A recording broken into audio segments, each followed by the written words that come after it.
Alrighty, guys, welcome back for part two of our look at Superstar, Sports Illustrated, All Star Baseball. It's been many different names for the same system with some slight variations on them. We got through a couple practice rounds in part one, showed you a couple play results, showed you how to get the dice, which is super important. You're going to need these dice. You can either make them yourself, which I talked about and showed off um, like a year ago, on just getting some blank dice and then just taking a Sharpie and marking them up, or spending a few dollars and ordering your set of dice. I actually ordered two sets because I figured if I'm going to get them, I might as well get two sets. This way I don't have to worry about if a dice gets chucked behind the desk and I can't get it, I can just get the extra set out or whatever. Probably in hindsight, I probably should have ordered three or four sets because I really like this game and I like this system, and I think it's very interesting because it has pretty good batter pitcher interface. They both work together, like inside pitch. Do you like inside pitch? A lot of people like inside pitch. That's because it has really good pitcher and batter interactions. This has the same thing. Not as often as inside pitch. Certainly not as often. But it is. It does separate some of the good pitchers for the bad pitchers, etc., etc., etc. So, unlike, say, Stratomatic Baseball, where, if you don't roll on the pitcher card, it doesn't matter who threw the ball because it's coming up, the results are going to come off the batter card. Or in APA, where, one pitcher's a D, the next pitcher's a D, they're all a D. All the B pitchers are all the same. So, there's not much variation between the pitchers. Just slightly some. In this game, I think it's pretty good. It has some nice batter-pitcher interactions. Again, not as much as inside pitch, certainly not. Inside pitch is going to be probably between inside pitch and payoff pitcher, kind of on the very high-end spectrum of the best interaction between the pitcher and the batter.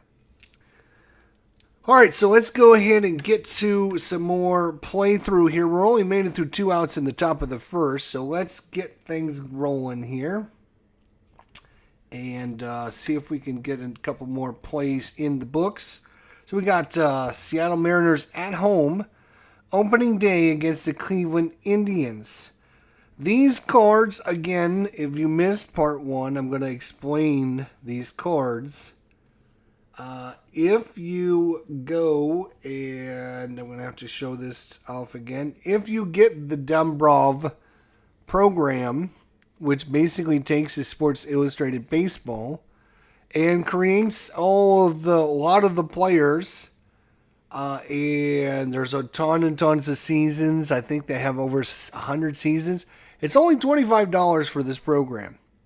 People talk about how Digital Diamond's the best value. No, it's not the best value now. This is actually the best value because this is $25 and it has more seasons than Digital Diamond does. And you can play the game, the baseball game with this. You don't,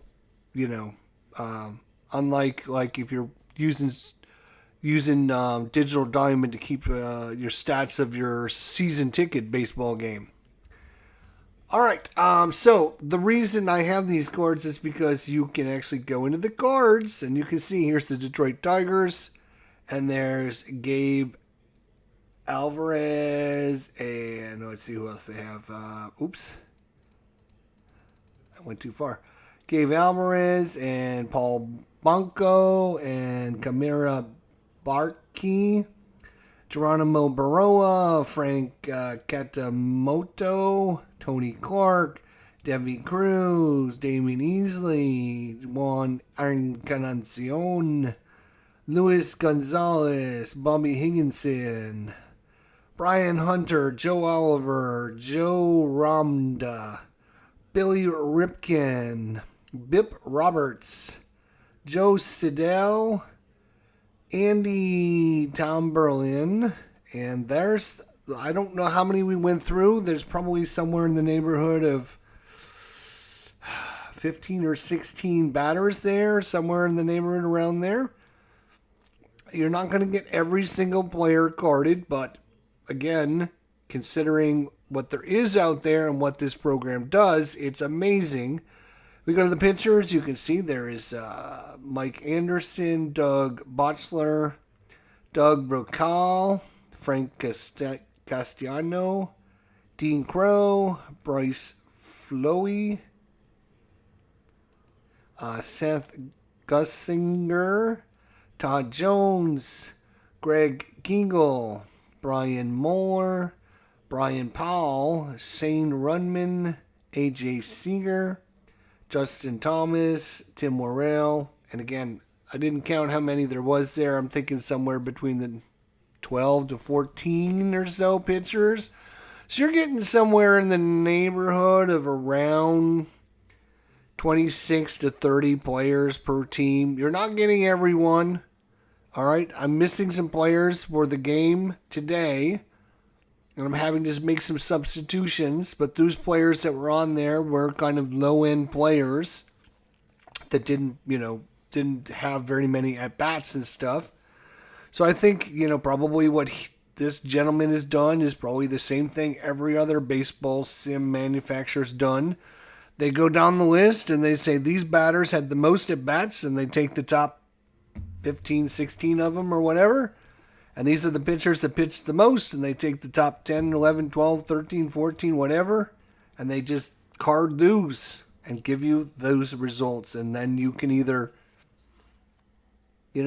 make up your own cards for the other players or choose a substitute.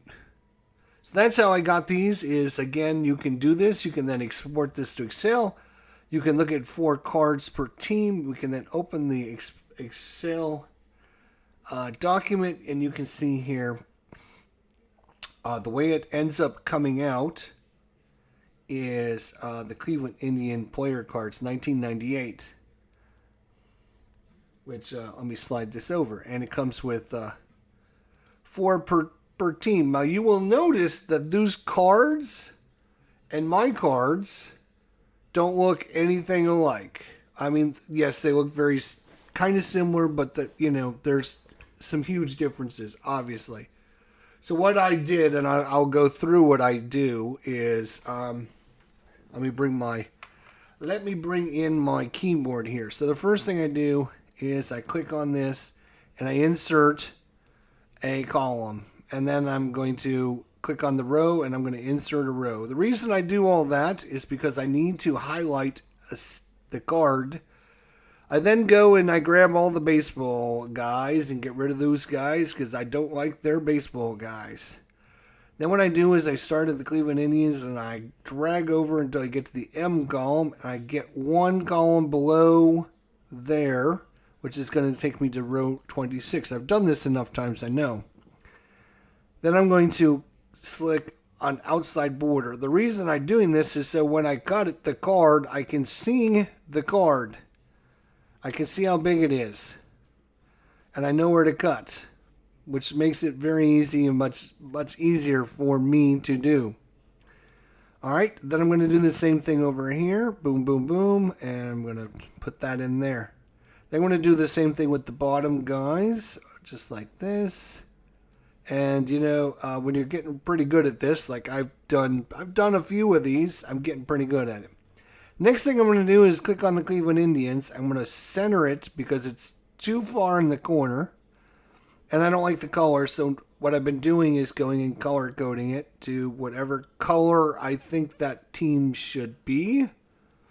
In this case, pull this out of the way.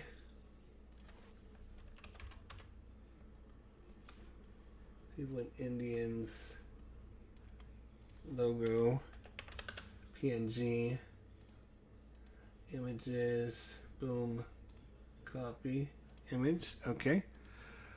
Alright, so what I'm doing here is I'm going to paste this, and it doesn't look like anything happened, but in reality, it put in this huge logo. And so what I have to do is click on it, resize it, and drag it over, and resize it again. Excuse me, good, my gosh. And resizing it again until I get it to the size where I can actually put it on a player card. There we go. Alright, so that's about the right size. So now I see the color that I'm looking for, and I click on the Cleveland Indians, and I can go, oh yeah, that's the color I want for Cleveland. And then I go around and I do that on all 4 of the cards. Like that. And then I do this. The next thing I do is I take, let me make sure you can see. Yes, you can see. Okay. I take this 27 column out. I don't want it. So I click on the row and I delete it. Because this way, when I make one cut, it's going to make 2 cards. Which will save me time. The next thing I do is I click on row 27 and row 2. I like just those 2 rows by holding my, is it control or shift? I always forget this. Control or shift? I think it's the control key, yeah. Holding the control key down, I can highlight multiple rows. And what I'm going to do is right click and I'm going to go to the row height and I'm going to change this to 30. I just decided that's what I want, is 30. And the reason I do that is it gives the Cleveland Indian, it puts it out of the top corner. And it gives it a little bit of space to breathe. All right. And then obviously, I'm going to make a copy of this. And then now that I got 2 of them, I can make another copy. And so there's my 4 on there. And that's a page. That's a page done. And now I got a new one for, and you can see the difference. This is my cards here. And this is the cards that come in the program. And you can see what a difference it makes. It does take a little bit of time. But you can see they look a lot better in my eyes. And I figured if I'm going to do this, I might as well. I mean, sure, you could just print these cards out and guesstimate it and just cut the cards however you want to cut them. That's fine. But for me, I like to have cutting edges. And I like, so that's what these lines are there for, to show you where to cut. And I want all the cards to be the same size. And you can see by my cards. Most of my players are very close in size. So I'm very happy with the way they turned out, to be honest. Very happy with the way they turned out. If I was going to make some new cards, I would recommend a couple other things for you guys. If you guys are planning on doing any of this, the next thing I would do is I would take the player's name. I would click on it and I would center it so this way again it keeps it off the edge. And the next thing I would do is I would make it a little bit bigger. I would go up to size 12 on that. So I'd click it and I would go do and size 12. I didn't do this, as you can see, with my cards, and again, it looks fine. It's just hard to see the player name. And you can see how much better the player name looks on this now. And then the last thing, if I was going to do this over again and reprint the cards, now that I've got them printed and everything, the next thing I would do is I would highlight everything on the page and I would click on bold, because for me, I like bold text. I like bold text a lot better. So for me, it just looks better, and I think it prints better. It's going to use some more ink and stuff, which is fine. But yeah, that's what I do with that. And then for the pictures are basically the same process, but they're slightly different because for some reason the pictures have an extra space here between this. I think is it there? No, it's, hang on a second. Is that? Yeah. All right. So what we're going to do, boom. Again, I'm going to insert. I'm going to click this. I want to insert here. So I'm inserting a row and a column again, so I can highlight what I need to highlight and get rid of their stupid pictures. I'm going to click on this. I'm going to drag it out to the M row, and you can see that I only want to go down to 26. You only want to go to 26. Row 26 is where you want to go to.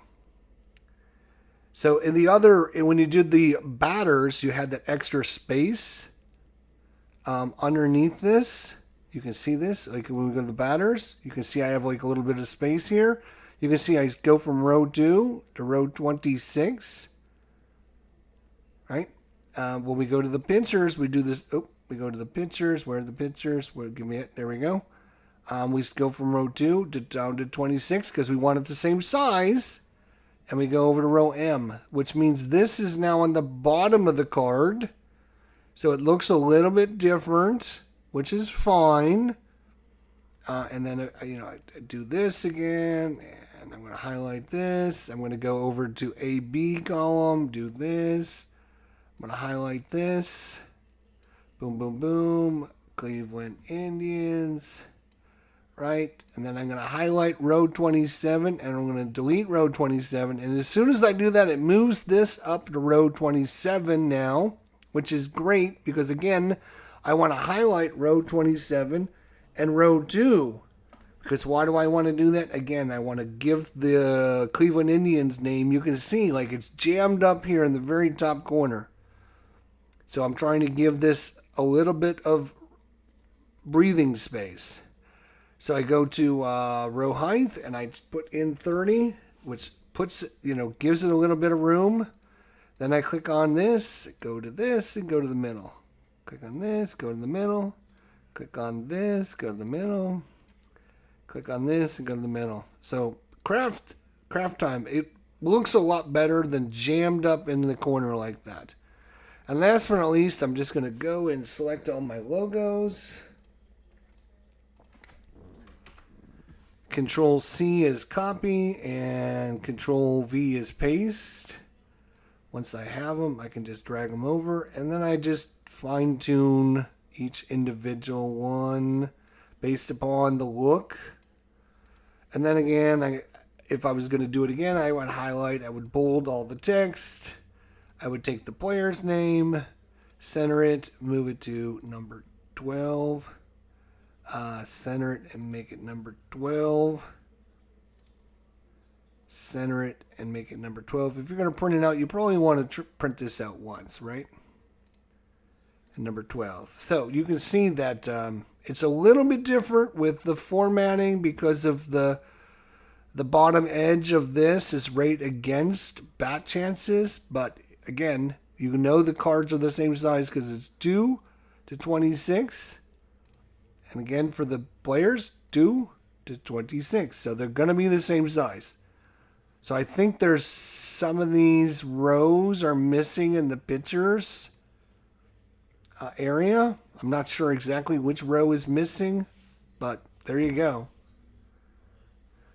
That is a look at craft time if you're interested in making the cards that I am got. Of course, then once you're done, you're going to file and you're going to go save as, and you're going to save this as a new version. Do not overwrite the other one. So we're just going to put it,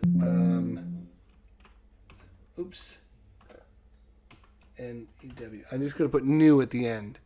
So it's the Cleveland Indians 1998 player cards, new, save. And there we go. And now if I just edit these, I can go in and change them. And now, yeah, I think they look really, really good. All right, so that's what I did for hours and hours. It probably took me about an hour per team to do that because you got to do it with every single batter. And you got 1 page of batter, 2 page of batter, 3 page of batters, 4 page of batters, 5 pages of batters, and then every pitchers, which is page 1, page 2, page 3, page 4. Each page probably takes you anywhere between 3 to 5 minutes, depending on how fast you are at this stuff. So you know that's 5, 10, 15, 20, 25, 30, 35, 40, 45. It's going to take you 45 minutes to an hour to do a team. Maybe a little bit less if you get really quick and really fast at it. Again, you can just print out what they have there, but there's no edge lines. You just get what you get. The other recommendation I would give you guys is do not, when you go to print it, file, print, all right, it's on custom scaling. Do not change this. Leave this to custom scaling. Leave this to custom scaling. If you do everything that I've done, it'll put everything perfectly on the page. You won't have any problems. But if you adjust the scaling, then all of your fine-tuning everything is going to it's going to knock it out of alignment. I know the cards are the right size because all of these here, if I look at the row height, they're going to be 50. Should be 15. Row height. Where are you? Oh, I gotta do it from here, really? Row height.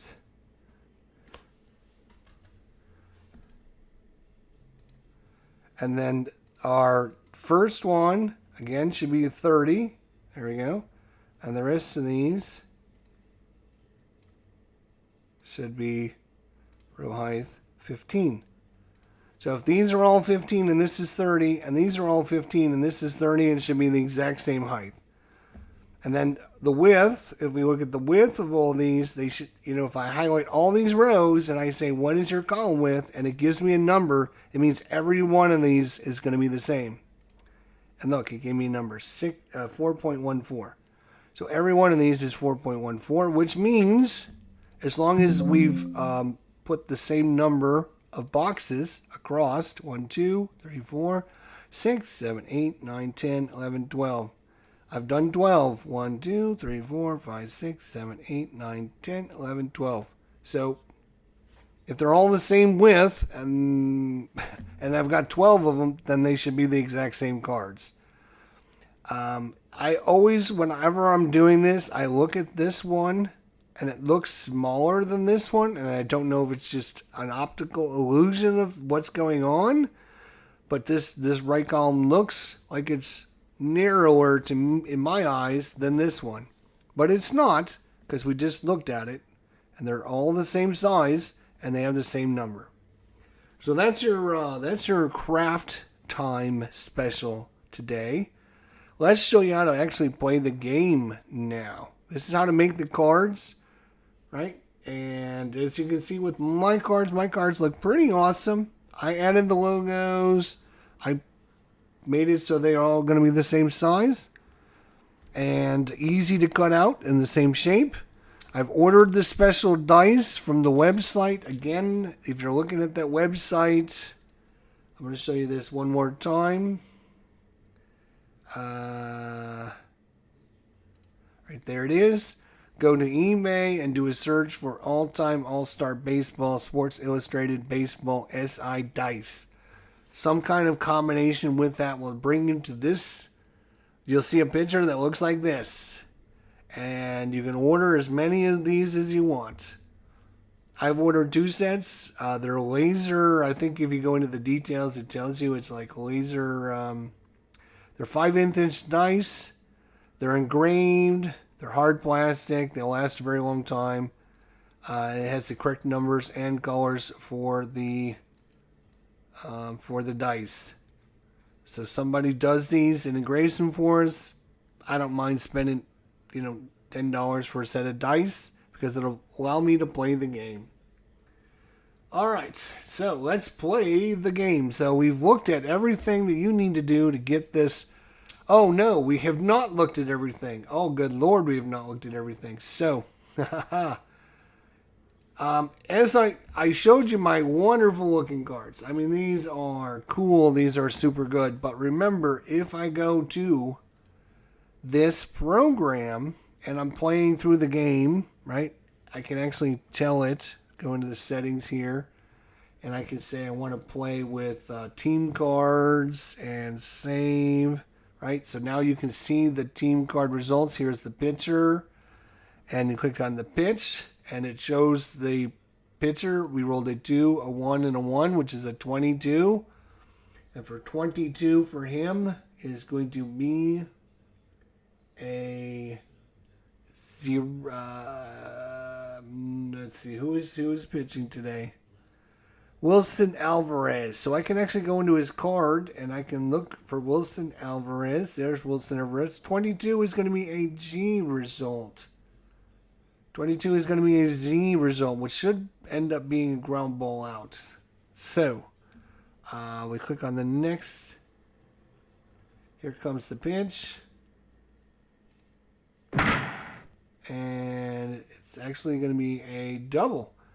So there is sometimes where it'll override the results on the batter card. But that's okay.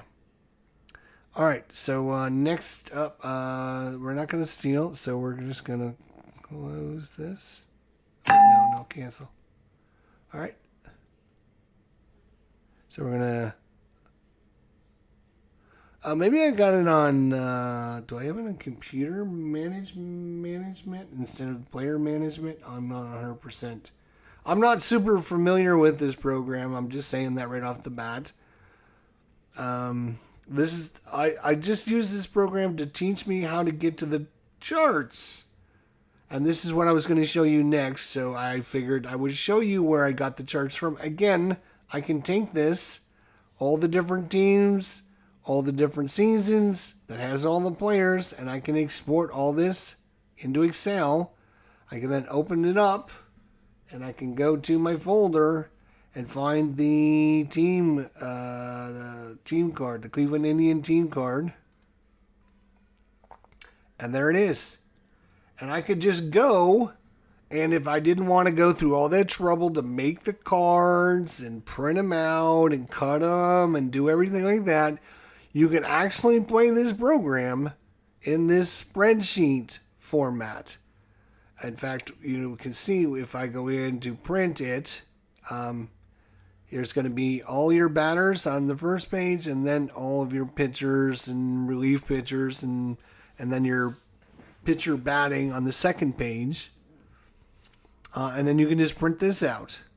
So if you didn't want to go through all that trouble, like, oh my God, I don't want to make a bunch of cards and logos and, oh, that's just way too much work, you can actually just use their spreadsheet, export it into Excel, and then print it out. And now you can play by just using these sheets. So what I'm going to do here is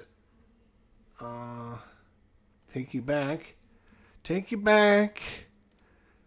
All right, so we can just get rid of that. I'm just going to minimize this. Yes, somewhere along the line we're actually going to play the game, but a lot of this is showing it off. I'm teaching. I'm showing things off. So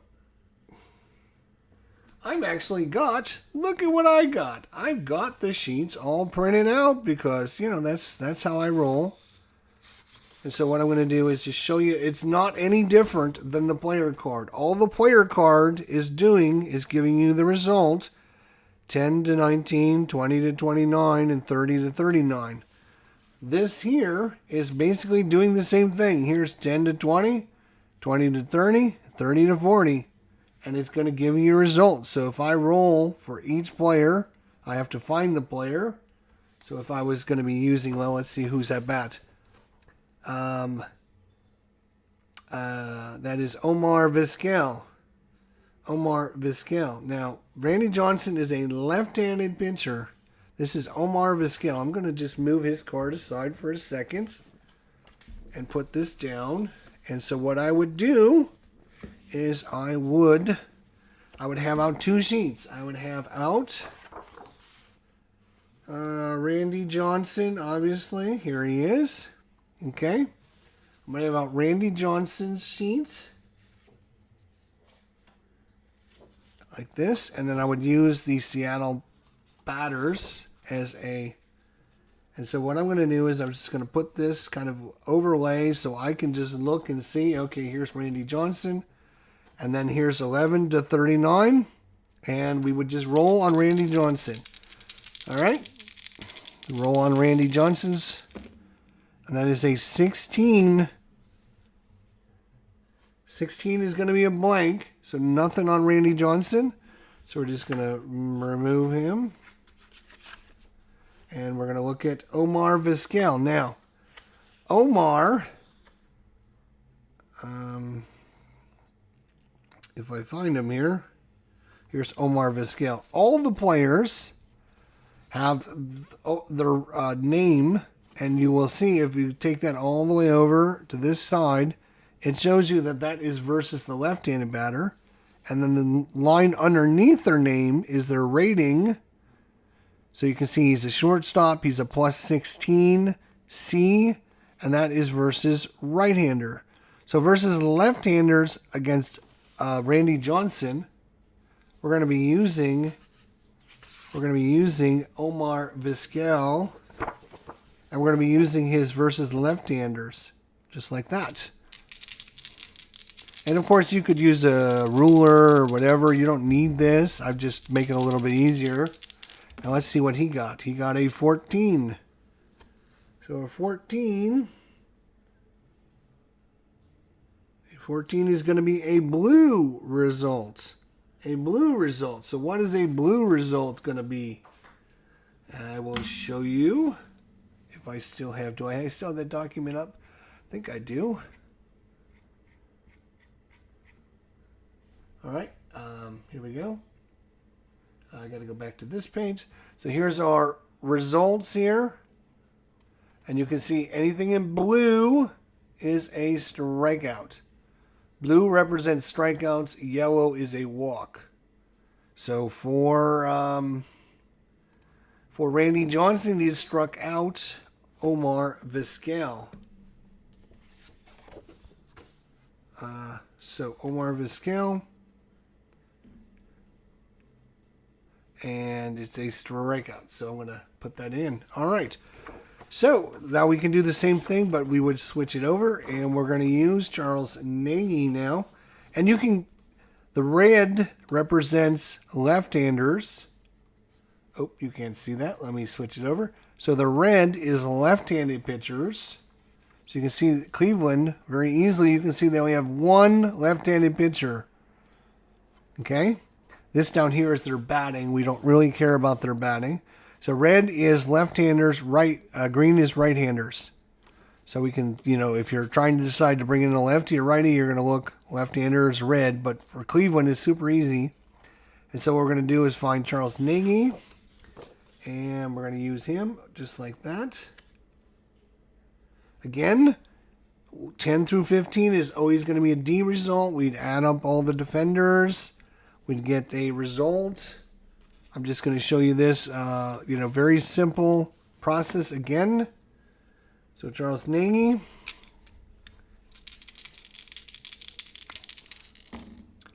He rolls a 23. 23 is a blank. And so we would go to Seattle. And that is going to be Alex Cora. And Charles Nagy is a right-hander because he's in green. So I can look at the batters, and we're looking for Alex Cora.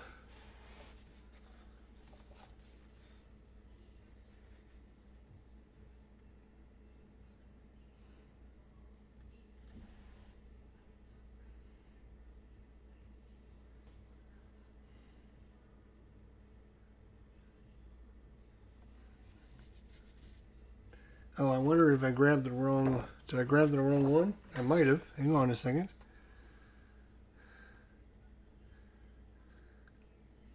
Oh, it's here, yeah. This is not... This is the...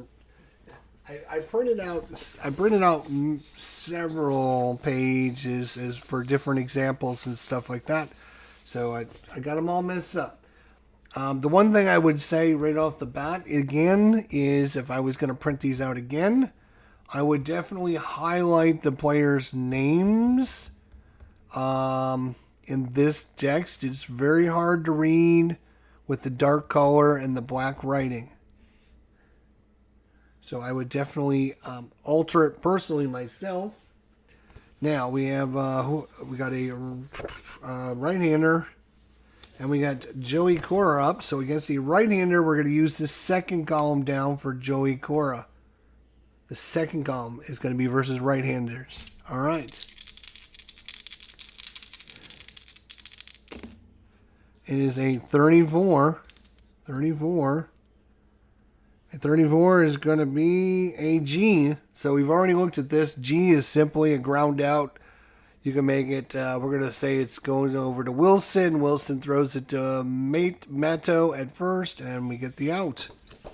All right. So very simple. You're basically using these. Again, you don't need these, extra sheets. You can just have out these two sheets on the table.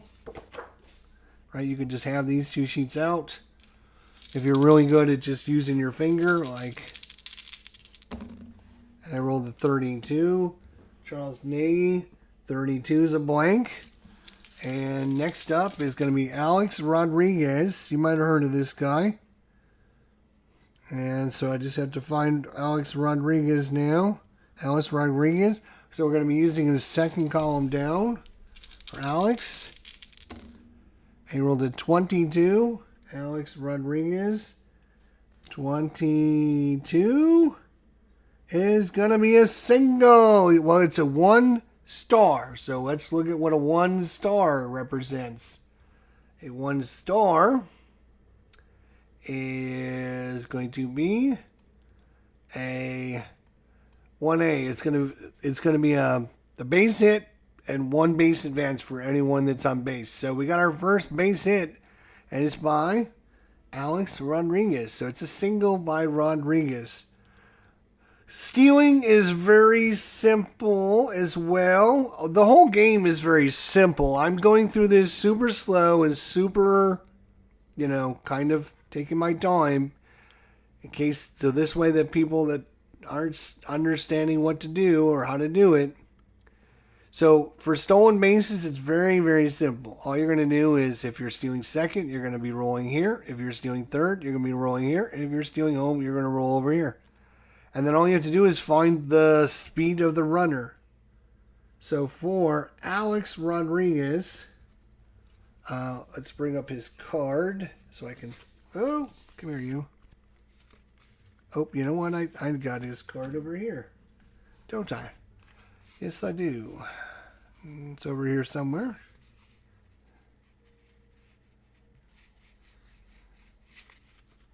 Oh, it's over in this stack. I couldn't find him. So, here we go. Alex Rodriguez. All right, so he bats right-handed. He is a run of 4. Oh, you guys can't see anything. Let me slide this back over. There we go. So, Alex Rodriguez bats right-handed. He runs at A4. He bunts at an A. He walk is his 34 number. So if he walks a 34, he'll alter that to a walk. And his strikeout number is a 38. So if the pitcher rolls a 38, he will strike out on a 38 as well. So, so he's a run of 4. So it's very simple. You just roll on this chart. He is a 4. So if we're going to try and steal, he's going to try and steal from the 4 column right here. And we just simply roll the dice, which was what we'll do. We'll see if Alex Rodriguez can get a big fat steal here off of Nagy. And we roll a 3-0-0. So what is a 3-0-0? Let's go back to the chart. He's trying to steal second base, 3-0-0. And a 4 runner is an SB. ASB is down here as a stolen base. So Alex Rodriguez he gets our first hit, and he gets our first steal ever. So Alex Rodriguez goes to second base. So he's on second, and due up is Ken Griffey Jr. Ken Griffey Jr. and Charles Nagy here. Bottom of the first, 1 on, 1 out. And Charles Nagy, 31. Charles Nagy, 31, is a yellow. Again, what does the yellow do? We're going to show you this. We're going to show you a few times so it burns it in your brain. Yellow is a walk. So yellows are walk, blues are strikeouts. All right, so he's going to walk. He's going to walk Griffey. So he's got Griffey and Rodriguez on. He figures he would rather go up against Edgar Martinez. So Edgar Martinez is up. And we're still on, again, Charles Nagy. We always start with the pitcher first. 35. So Charles Nagy, pitcher, 35 is a blank. And so we go over to Edgar Martinez.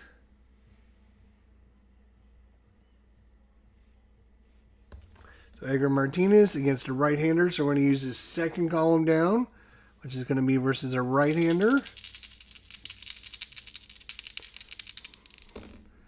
And he's a 25. 25. Edgar Martinez, 25, is going to be a G result. Okay, so this one's going to be interesting. Here we go. Because it doesn't tell us what we should do with the G result. Other than we have to click on, oops, wrong way, sorry. G result. Again, the G result says batter hits to ground out. See the chart below. So we had a runner at first and second. So it's going to be a force out at second. Runner is going to go from second to third. And the batter is safe at first. So basically it's a fielder's choice with the runner out going from first to second base. All right, so we're going to just say it's a 6-4 put out at second base here. 6-4 put out. So it's going to be Vascal over to Wilson. They try to turn two, but no throw as Martinez gets down the line quickly. But that's going to put runners at the corners with 2 outs, and due up is Segui. All right, so it's going to be Segui time versus Charles Nagy trying to get out of this tough situation here in the bottom of the first. And a very low number, 1 and 1. So that is an 11. Now we had talked about this. 10 to 15 are automatic outs, so what we have to do is calculate Cleveland's defense now. So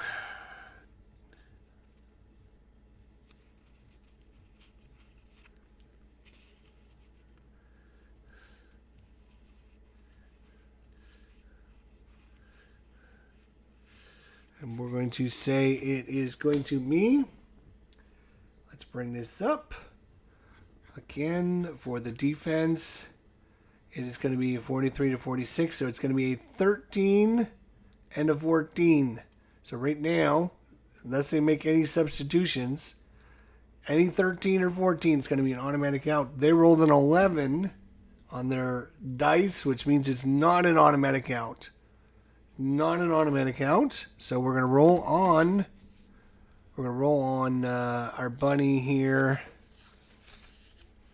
Let's see.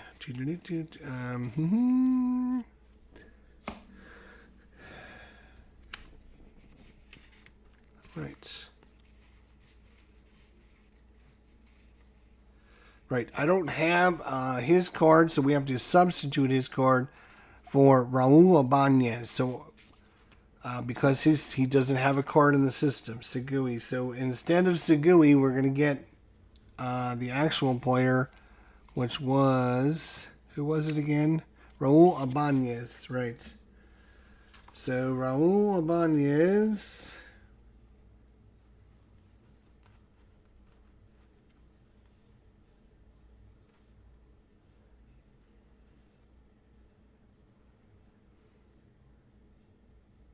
There he is.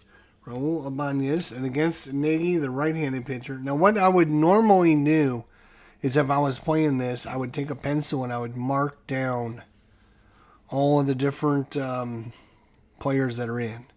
Like I would say, oh, okay, here's Raul Ibanez, and I would like put a little tick next to this player. Say, okay, here's Raul. So this way it would help me figure out who's in and who's not in. So we got Joey Cora, so Cora's in. We have Alex Rodriguez, he was down here.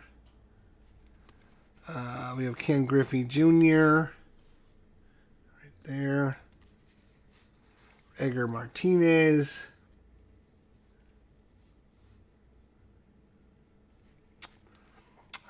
We have Raul Ibanez, which I think we just marked, right?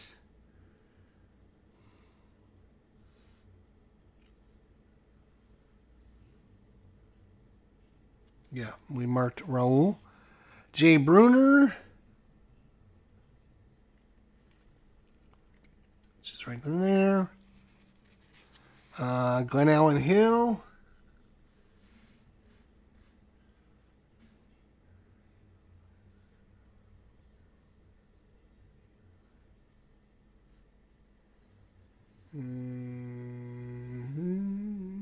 Where the hell is he? I guess I should get my glasses out so I can read, because like seeing this little text is not easy. So probably be able to read it so much better now. I can actually see the letters. Here's Glenn Allen Hill right there. Boom, boom. There we go. And after Glenn Allen Hill is going to be John Mazzarno.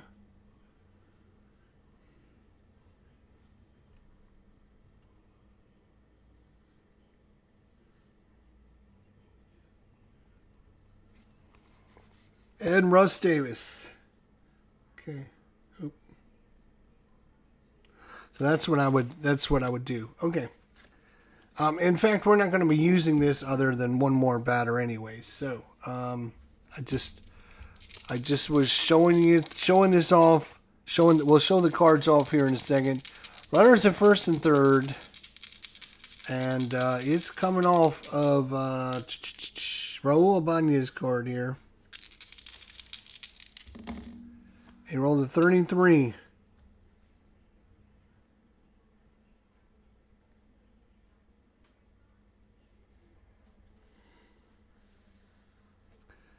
$33 is going to be a G result. Again, that's going to be a ground out. Since it's going to be the third out, it doesn't matter. I'm just going to put it down as a 1-3 put out at first. Say that Nagy got it. Boom, there you go. So, again, very simple just to use these charts. I would say, again, if I was going to reprint these and do these properly, what I would do is make this text bold and bigger. And I might even go in and remove or change some of the dark green text. The yellow is fine. You can obviously see the players in yellow. I might change the green to a lighter shade of green and do the same thing with the red and do a lighter shade just for the players. Over here it's fine. Like over here it's fine. It's just here finding the players. So that's using the charts, which I think is fine. There's no problem there. And, when you do it right, it's actually pretty fun. All right. So we got Randy Johnson. He is going to be up against Manny Ramirez. Obviously a little bit easier when you have the nice, super cool cards that I made. So, Randy Johnson. Oh, 100. That is a super rare number. So that's going to be a defensive check. So, it is going to be 13 and 14 for both teams. So 10 is nothing. So we go to Manny Ramirez. A 23 for Ramirez. A 23 versus a lefty is a home run. A 23 versus a left-handed pitcher or versus a right-handed pitcher.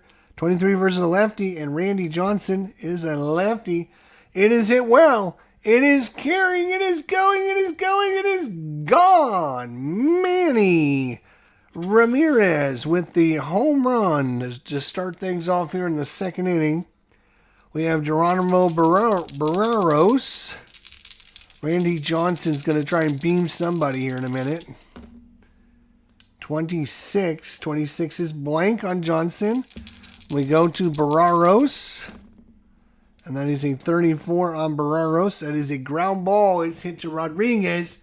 Rodriguez makes a good play. Nice throw over to first. Plenty of time. Now we have Travis Fryman up. But, of course, we start with Randy Johnson. 35 on Johnson is a blank. 34 is a walk. That is a 35. So we go to Fryman's card. And he got a 36 on Fryman's card.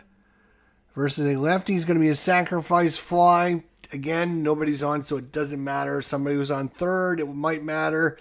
We're just going to say that's a fly ball to right field. Jay Bruner's out there. He's going to make the catch. And that's going to bring up Sandy Alomar. Sandy Alomar. 34 for Johnson is a walk. So he's going to walk him. So Alomar's aboard. His speed is a 1 run. Higher is better. That's not good. He's not going to steal anything. And now it's up to Richie Sexton, which is the card we're using for Mateo, who's at first base today. But we don't have Mateo's card, so it's going to be Richie Sexton's card. 35 is a blank on Johnson.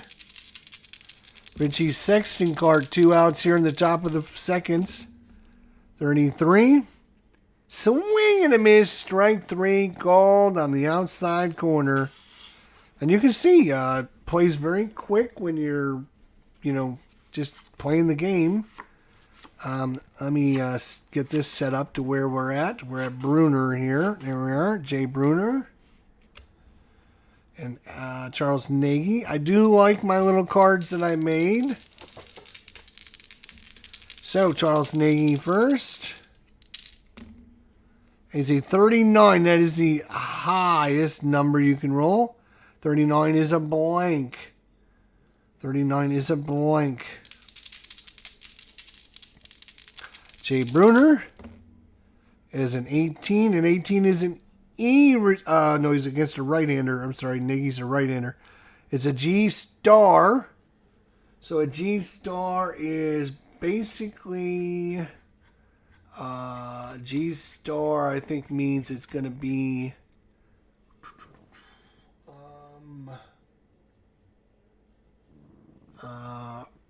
out, runners advance 1 base. All right, so it'd just be only plays at first base. So runners, Jay Bruner's going to be out. Again, it's up to you. We're going to call it a 5-3 put out, just because. Why not? And now up is Glenn Allen Hill. Glenn Allen Hill. And he got a 33 on the pitcher. Is a blank off of Nagy's card. Glenn Allen Hill. 3-0-0 versus a righty is going to be a base hit single. So base hit single against a left-hander. That was still a single. 31 was a home run versus a lefty. So Glenn Allen Hill is a run of 1. He's not going to try to steal anything. John Mazzaro is up. It's going to be Mazzaro's card, and even though it's Dan Wilson that's actually in the game, we don't have Dan Wilson's card. So Nagy first. 35 is a blank. And a 1-0-0 versus the right-hander is a triple. John Mazzaro is going to put it down the line, and he is off to the races. Look at him go. Hustle, hustle, hustle, and that's going to score a run. And the Mariners are going to come right back with a triple here in the bottom of the second, and it's a 1-1 ball game. John Mazzaro. All right, we've got Russ Davis up. Russ Davis. 22 is a blank. Russ Davis. 23 against the righties. A DP would be a double play. But we have a runner at third.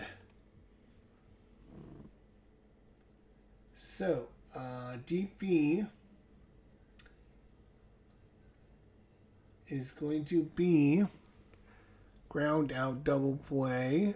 See the chart. So we're going to look at the chart here because now I can't use these glasses because now I can't read the text over here. So double play with the runner at third.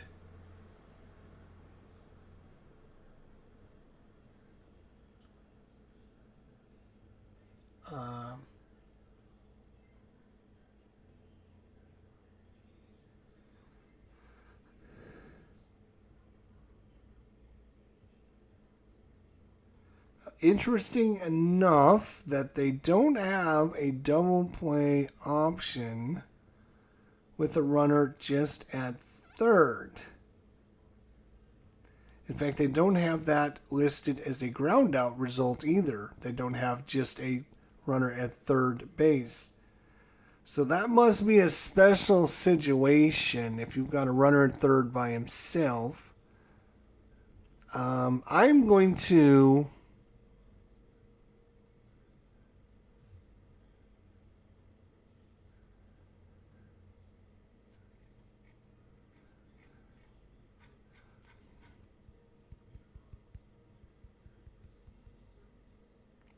I'm going to say because would be a double play ball, it means it's hit hard. So the runner in third is not going to try to come home. So we will call this just a ground out to the first base, and Wilson will stay on third. So I'm going to have to detail this one. Ground out to first, and he will hold.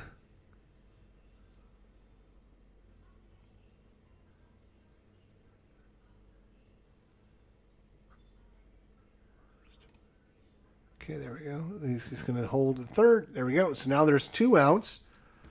And it's back to Joey Cora. Joey Cora here, bottom of the second. 1-1 is your score. 34 is a blank off of Nagy's card. And Joey Cora. Whoa, come here. Don't you go anywhere, Dice. And it is going to be a 13 off of Cora. And that is going to be a 1+.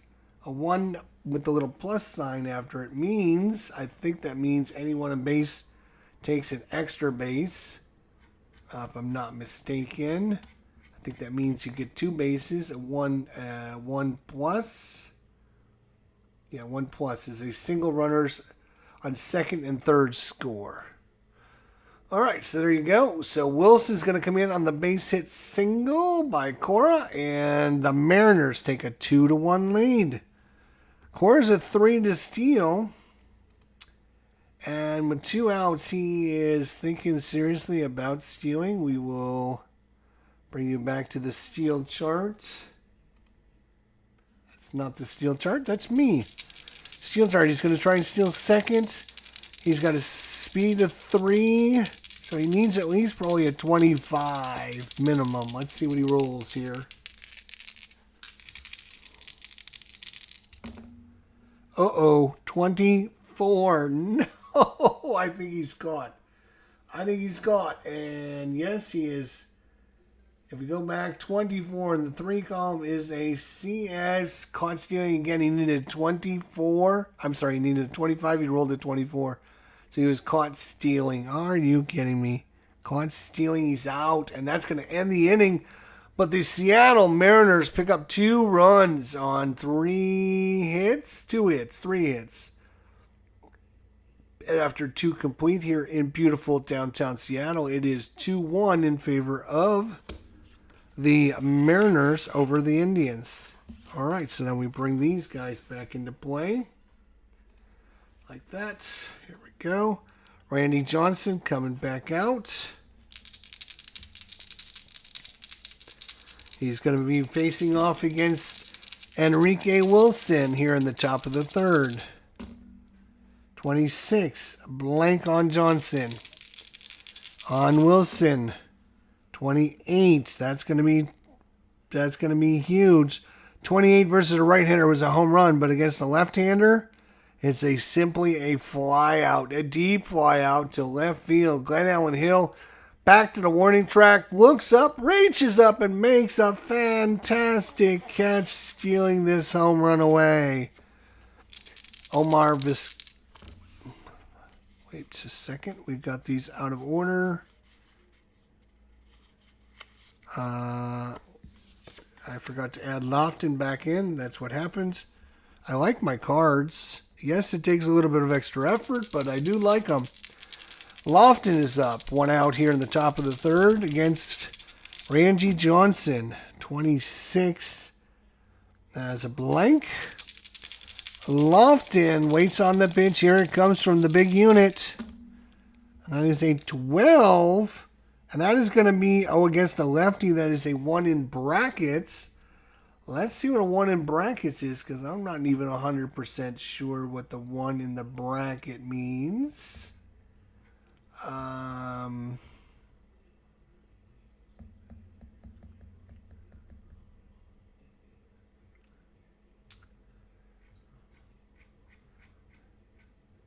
One in a bracket is... It's going to be a single. I think the bracket represents... yeah,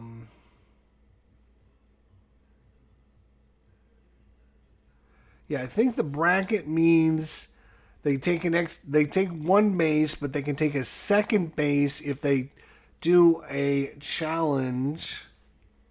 They can do a challenge to see if they can make it. So again, there is these manager decision charts. So again, based on their speed, if they want them to take an extra base, right? There is, so you got the manager's decisions, right? You have your squeeze chart. You have your bunt chart. You have your optional X chart, which is going to give you injuries and how long they're going to be out and stuff like that if you're going to play with injuries. And then you have your X chart over here, which is your wild pitches and pass balls and all that stuff there. Everything's kind of outlined pretty well down here. So, manager decision, do they want to take an extra base? Well, there's nobody on base to take an extra base, so it's just going to be a base hit single by Lofton. All right, so Lofton, my friends, is run 4. Yes, he is. You know what a run 4 means? He's going to try to steal. Dun, dun, dun, dun, dun. Kenny Lofton is thinking about stealing, trying to get going here. He's waiting on the pitch so he can take off. And here he goes. He's off and running. 3-0-0. Let's see what the 3-0-0 is. On a 4 and a 3-0-0 is going to be a stolen base. Kenny Lofton does it. Steals second. Look at him go. Look at him go. So he's aboard on seconds. And up is Omar Vizquel. Omar. Here we go, Omar. Against Randy Johnson. Hopefully I'm still online. 24 on the big unit is blank for Vizquel. Runner at second. Trying to get the game tied up. Vizquel is a 33. That's going to be a ground out with the runner at second. Ground out with the runner at second is...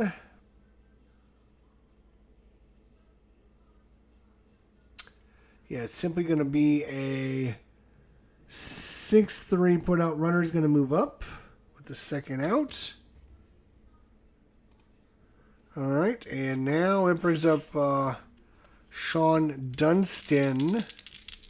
Sean Dunston for the Tribe. Lofton's at third. Wild pitch will score him.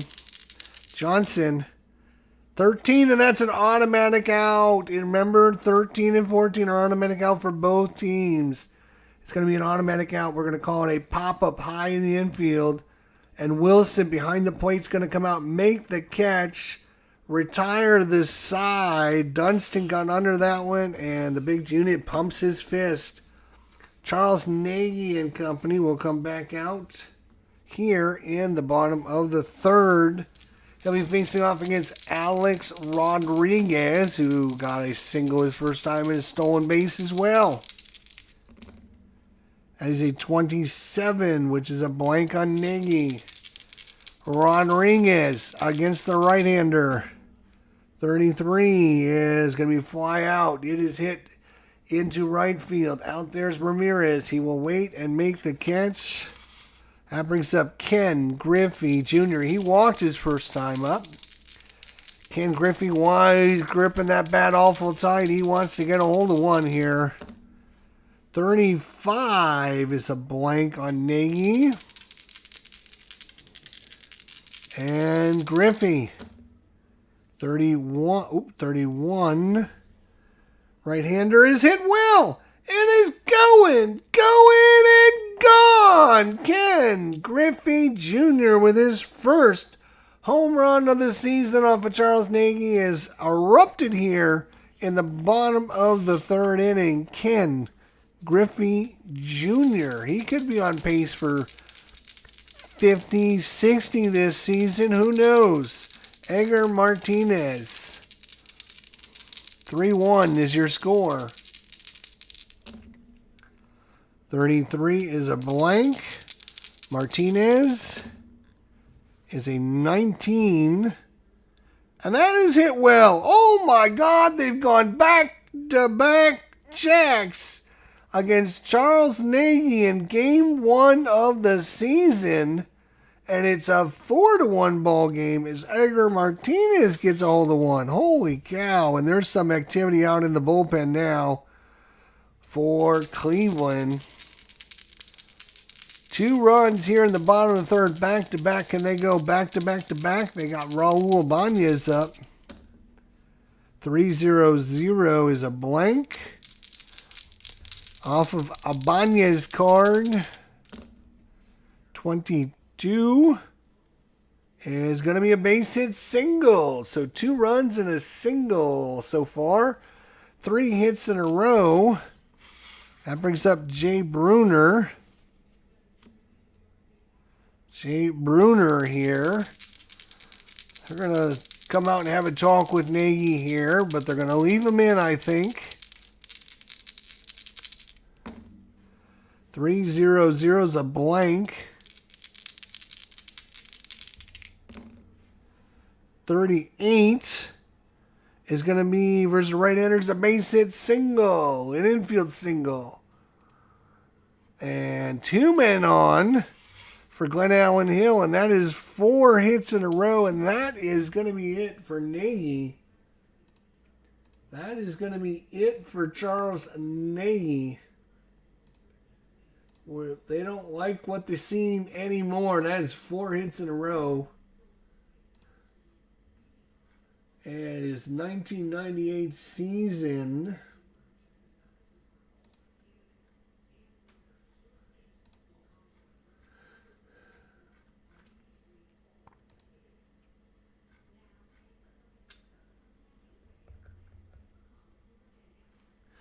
All right, let's see who Cleveland decides to bring in to pitch here.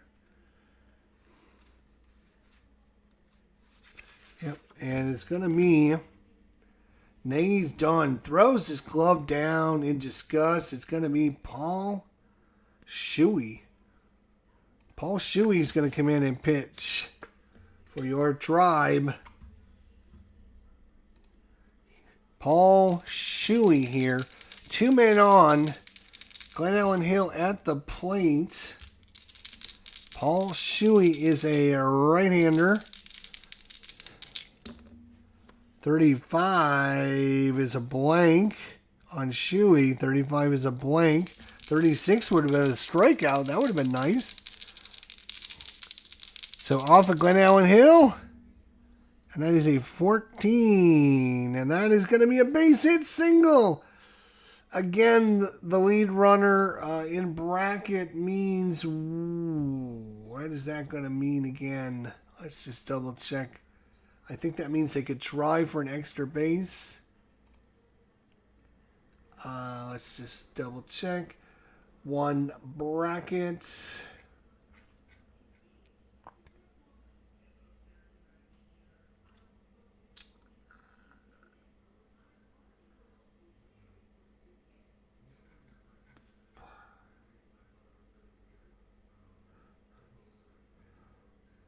One M is runners advance one base and may use the manager's decision to advance another base. So, yep, who's up front? It is going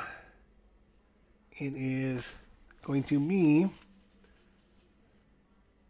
it's going to be Raul Ibanez, who is a run of one. So, I don't think we're going to use the manager's decision to send Raul Ibanez home. So it's going to be bases loaded. Bases are loaded for John. It's going to be Dan Wilson, but it's John Mazzaro's card. Dan Wilson will be the hero of this one if he can get a hold of one. Bases are juiced. Defense going to be halfway. They're going to play for that double play. Fryman at third. Vizquel at short. Wilson at second. Mantos at first. Here comes the pitch by Paul Shuey. 24 is a blank. We go to Mazzaro's card. That is a 14, and that is going to be a walk. He walked in a run. And the Mariners take a 5-1 lead. Are you kidding me? Russ Davis is now up. And Shuey isn't having much luck here. The high-flying Seattle Mariners. 1998. Shuey against Russ Davis. 27 is a walk on his card. Oh, this is just... And they're going to have more activity in the bullpen as they've walked in another run. It's 6-1. And it's back to the top of the order. Joey Cora is up. Oh, my.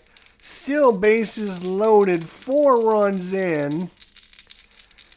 Glenn Allen Hill's at third. Wilson at second. Russ Davis is at first. 22 is blank on Shuey. He needs it out desperately here. That is a 13, and he's not going to get it. That is a 1+. 2 runs are going to score, and that's going to be it for Shuey, as he's given up 4 runs and no outs. Who else do we have for Cleveland? Oh my gosh, they're imploding here. 6 runs by the Mariners. Let's see if we have his card. And it's going to be Jose Mesa coming out to pitch. Maybe. Jose Mesa. All right, it's going to be Mesa coming out to pitch for the Indians against Alex Rodriguez, who's 2 for 2. Can he go 3 for 3? And we have runners at the corners. And Russ Davis is at third, Cora's at first. The pitch.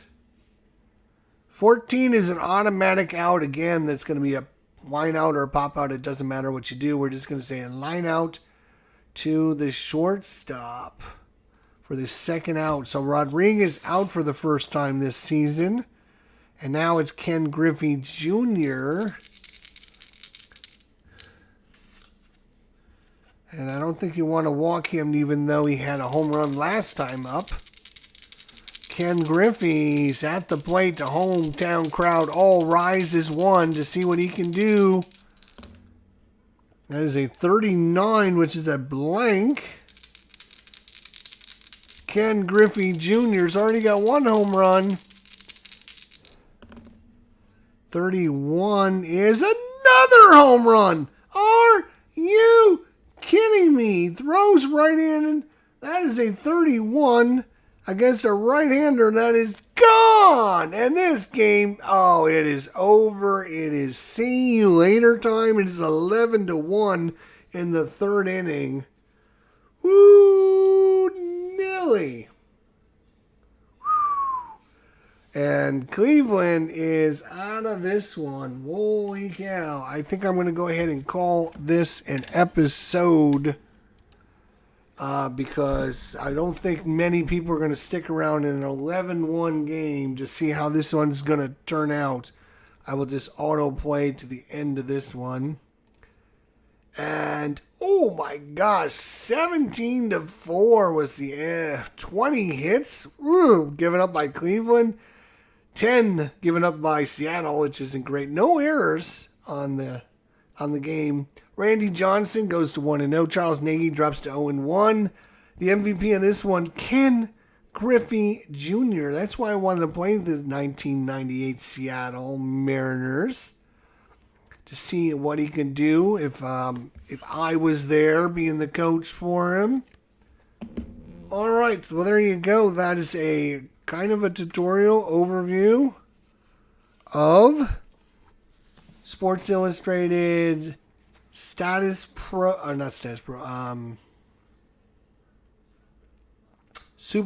Baseball, Sports Illustrated Baseball, All-Star Baseball. They all had the same name. They're all basically the same design with these same crazy dice.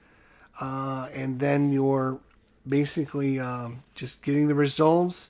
Or again, they did have cards, but what they ended up having was like all-star cards. They didn't have like team cards, like playing like a whole team like this, like having all these players for the Cleveland Indians. You might have just a couple of their all-stars that were carded, and then you would have a Cleveland Indians all-star team that they would be a part of. So to be able to actually play with most of the players from this era, I think is super cool.